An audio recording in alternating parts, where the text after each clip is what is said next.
India. From moving from the Regulatory Commission from one state in India, West Bengal, now to Delhi, Mr. B.P. Singh, who is the former chair of the Delhi Energy Regulatory Commission. We'd love to hear your thoughts, sir. Good afternoon. Let me at the outset thank the organizer for giving me opportunity to be sharing my thoughts on this occasion. When we are talking of unleashing rooftop solar, my first issue comes is, are we restricting ourselves to rooftop solar or solar into the consumer's premises?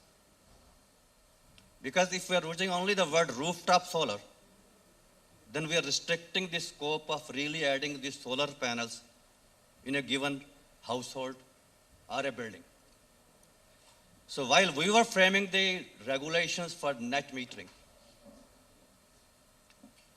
we removed this word rooftop. We also removed the word solar, and we also removed the word PV. We said any kind of renewable, if you install in premises, is eligible for net metering. Many people asked, why are you doing this? I said, look, today there are PV panels which are being installed. In the next few years, paints will come. If I want to install panel on my side wall, which is really sun-facing, will it get covered under solar rooftop? Yes or no? If you write solar rooftop, it will not. And there will be legal hitches, and consumers will find difficult to really draw the best potential out of the scope which he has. So we made a lot of changes in the policy guidelines, our regulations, which gives all the flexibility to the consumer that what kind of product mix he wants to install. And we even looked at that option, which now probably, maybe in times to come, will become viable. Mini wind turbines on parapet walls. Already designs have come in the market. So when we framed the policy, we looked into all kinds of options so that the policy doesn't become restrictive and over every year and year we go on changing the regulations. So regulations were accepted, and subsequently these regulations were also accepted by Forum of Regulators, and they were also adopted by Brazil, because they found that it's really a very broad spectrum of regulation which gives all kind of leverage to the consumer. Whatever renewable mix you want to install, you can install. Then as a part of DRC, I had the opportunity, and rather I will say that government of Delhi was really coming forward while they were framing their solar policy. They discussed their draft provisions with the Regulatory Commission. And in some of the provisions where we had no clarity, we agreed to form a committee where the representative of the Regulatory Commission will also be a member, so that when the final position comes up, we don't find dovetailing that into our regulations.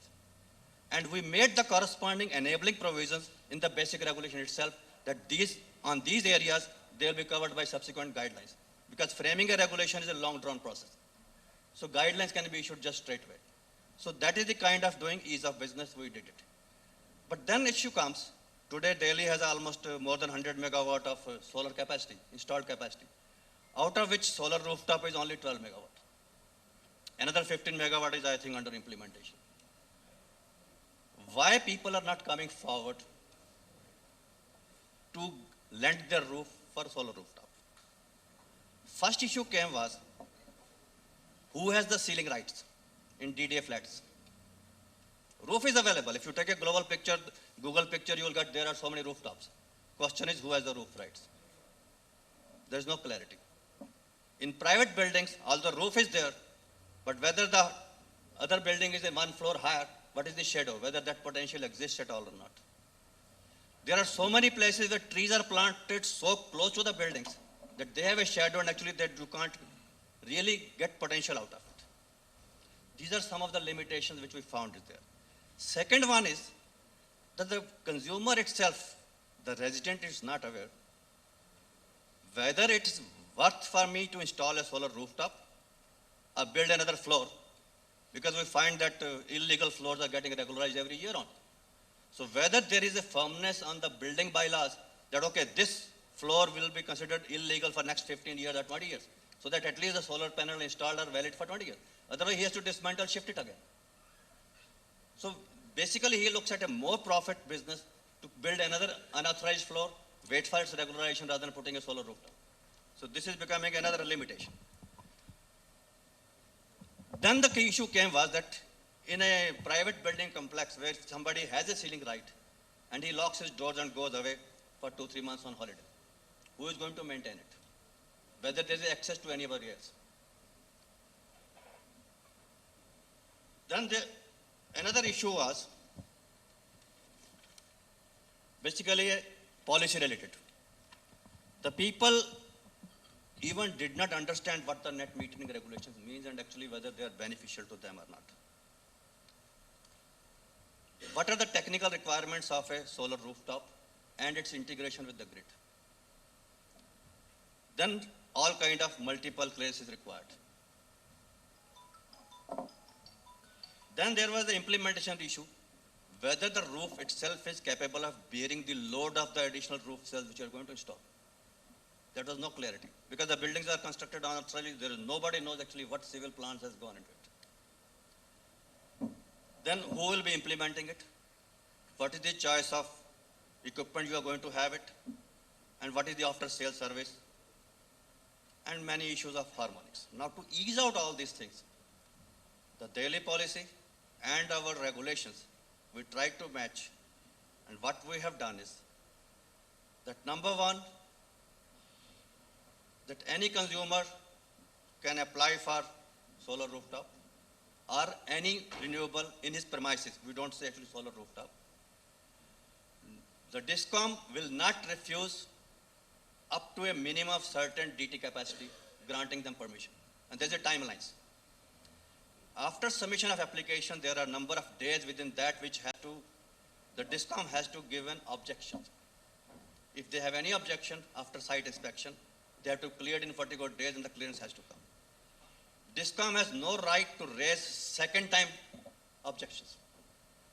All objections have to be raised in one go.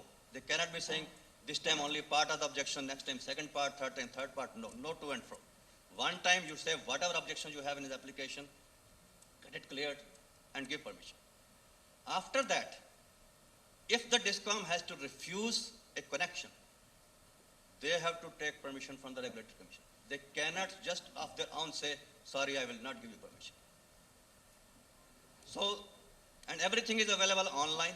We can see it, how many applications are there, how many days they are pending. Before refusing, they have to come back to the commission to take the permission before giving them a refusal. Unless we agree, they can't just refuse a connection. So that is one of the consumers' concern, which was saying that our cases are pending. Then came which kind of vendors. Then Delhi government itself had floated and they have empaneled a lot of vendors. And they have almost finalized the rates also with all kind of quality parameters. And the DISCOMs itself has finalized the engineering design modules which are available on their websites for different capacities. So a consumer can pick up that module that this is what I want and get it installed. Then consumer himself, because may not be capable of handling the contracts, we had made the provision of aggregators right in the day one, that any aggregator can come aggregate the rooftops and install. So these are some of the issues which we had done at that time. Then we had also offered the financing options, whether you can have a OPEX model or CAPEX model, whichever way you want to do. Whatever surplus energy you generate is reimbursable at the end of the year at power purchase cost. And this is all also covered under peak hour tariff. That means if you have generated something under peak and fed it to the grid, you can draw it back during peak hours, or you can settle it for peak hours. Another issue was which we are saying whether we can do it only in the same premises or whether we can trade it off. We had looked into that option that there are many companies who have big godowns with a very low consumption, but very large potential, but has a factory somewhere else. So we have allowed that group net metering. That means you can install panels somewhere else, but consume somewhere else, you can net off. And then, but it is within the same DISCOM premises. And then we have now allowed even a virtual net metering where a group of consumers can join hands, have facilities somewhere, and share amongst themselves. Somebody had raised that there is an issue of not allowing more than 1 megawatt under these conditions. We had waived off that condition. We had imposed a condition that you can install any capacity of solar panels so long as it is within your sanctioned load, there is no issue.